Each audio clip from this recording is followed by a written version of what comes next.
দীঘা মানে আমাদের বাড়ির পাশের ওই সেই নদীর ঘাট। মানে আজ রাতে গিয়ে সকালে স্নান করে আবার ফিরে আসা।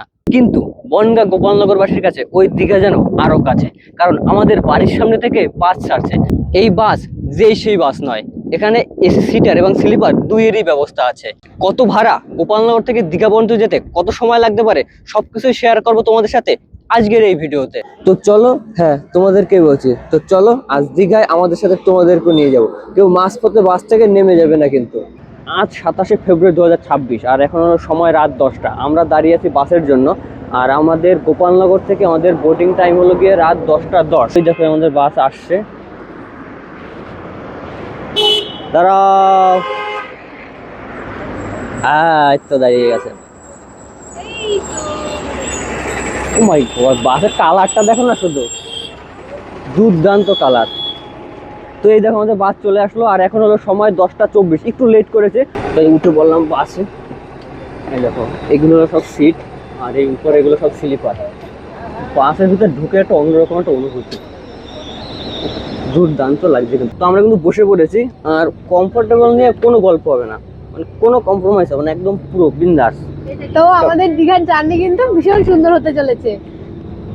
আর এই সামনে আছে ওরা দুজন আর তার পিছনে আমরা এই দুজন। আর উপরে স্লিপার সিটগুলো কিন্তু খুব ভালো। আর এগুলো পাশে যারা আমার মতো রোগা তাদের তো অসুবিধা হওয়ার কোনো কারণ নেই। যারা একটু মোটা বা শরীর স্বাস্থ্য যাদের ভালো তাদের অসুবিধা হবে না, কারণ আমরা দুজন বসে আছি এই সিটে। দেখো ওপাশে কতটা জায়গা আছে, এপাশে আরো অনেকটা জায়গা আছে। তো ঠিক আছে, মোটামুটি পুরো কমফোর্টেবল। গোপালনগর থেকে আমাদের বাস ছাড়লো 10টা 24-এ। তো দেখবো আমরা কত সময়ের মধ্যে দীঘায় পৌঁছাই। তো সময় হলো এখন 3টে 10 আর আমরা এসে পৌঁছালো এখন কোলাঘাট। তো গোপালনগর থেকে আমরা প্রায় 3-4 ঘন্টা জার্নি করে নিয়েছি। তো সবে আমরা কোলাঘাটে এসে পৌঁছালাম। বাস খুবই আস্তে চালাচ্ছে, এখনো মোটামুটি 121 কিলোমিটার রাস্তা বাকি আমাদের। তো দেখাচ্ছে ম্যাপে দেখলাম 3 ঘন্টার কাছাকাছি। তো এখন হচ্ছে 3 ঘন্টা ধরে আমাদের বাস জার্নি করতে হবে আর ঘুমোতে চোখ লেগে আসছে। আর এই দেখো এই হলো আমাদের বাস, খুব আস্তেই চালাচ্ছে গাড়িটা, এখন বিরক্ত ধরে যাচ্ছে। তো গুড মর্নিং বন্ধুরা, আর একটা নতুন সকাল। তো এখন সময় 6:30। আমরা বাস থেকে নামলাম, নেমে হেঁটে হোটেলের উদ্দেশ্যে। তো বাস আমাদের একটু প্যারা দিয়েছে, কারণ 8 ঘন্টা লেগেছে আমাদের গোপালনগর থেকে নিউ দীঘায় আসতে। তো আমরা হোটেলের থেকে ফ্রেশ ট্রেশ হয়ে বেরিয়ে পড়লাম একটু বিচের পারে। এই দেখো কেমন লাগছে বলো। এসেছিলাম হচ্ছে আগের বার দাদা দিদি আমরা দুজন এসেছিলাম, 4জন। তো আমরা ছিলাম ওল্ড দীঘাতে। তো আমার কাছের মানুষকে আমি অনেক মিস করছি, আমি জানি ভিডিওটা দিদি দেখবে।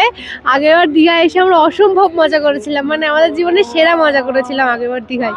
তো ভীষণ মিস করছি আমি দাদা দিদি দুজনকেই। তো আবার আমরা আসবো। এই বছর দাদা আর দিদি আসতে পারেনি, তার কারণ হলো আমাদের ঘরে পুচকু এসছে। তো সেই কারণে দাদা দিদি আসতে পারেনি, সামনে আসবো। পুচকুটা একটু বড় হোক, তারপর সবাই মিলে আবার আমরা আসবো। তো আমাদের চ্যানেলে আবার কিন্তু তোমরা দাদা দিদির সাথে ব্লগ দেখতে পারবে দীঘায় এসে। তো আগের বার এসেছিলাম হোলিতে, আর এই বছর এসেছি হোলির আগে। হোলির আগের দিনে আমরা বাড়ি চলে যাব। তো চলো এখন আমরা একটু ঘোরাফেরা করি। এই আর কি, বললাম যে দিদিকে ভীষণ মিস করছি তাই। গত বছর যখন দীঘায় এসেছিলাম তখন এই বোট রাইডটা মিস করেছিলাম। তো এবারে ইচ্ছা আছে একটু বোট রাইড করব। সবার ইচ্ছা আছে আজকে বোট রাইড করার। এখন সময় হলো 8টা 40 আর আমরা চলে আসলাম ডাবের দোকানে। এখান থেকে একটা ডাব নেবো। তো আমরা এখান থেকে এই ডাবটা নিলাম, এটা নিল 60 টাকা। মানে এটা হালকা শ্বাস আছে, আর যেটা হালকা শ্বাস নেই শুধু একদম পিওর জল, সেটা হলো 50 টাকা করে। জল খুব মিষ্টি। পাইপ দিয়ে ডাব খাওয়ার মজা একটা একরকম, আর এভাবে পাইপ না দিয়ে মুখ দিয়ে খাওয়ার না মজা একটা অন্যরকম।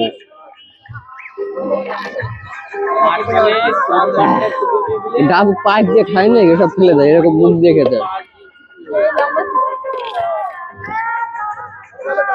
এবারে এই হলো শ্বাসগুলো দেখো, দুর্দান্ত। আমার প্রিয় জল ভালো লাগে, শ্বাস দিয়ে খেতে আমার খুব ভালো লাগে।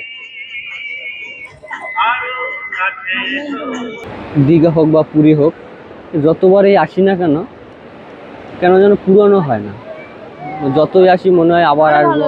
এই প্রিয় মানুষটার হাত ধরে এভাবে আস্তে আস্তে হাঁটা, মজাই আলাদা। চারিদিকে একটু ঘুরে ঘুরে দেখা, সবাই ঝাপাঝাপি করবে। কিন্তু আমার বিশেষ করে দেখতে বেশি ভালো লাগে।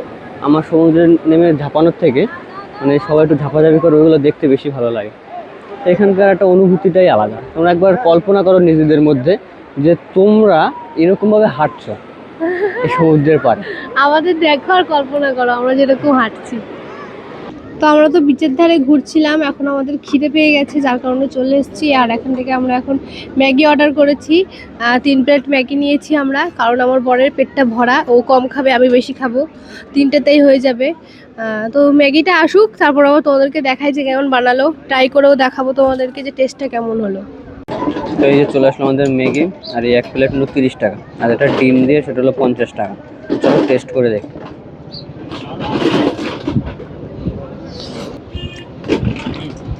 ঠিক আছে, তো ঝাল ঝাল টক টক লাগছে, বেশ ভালোই লাগছে।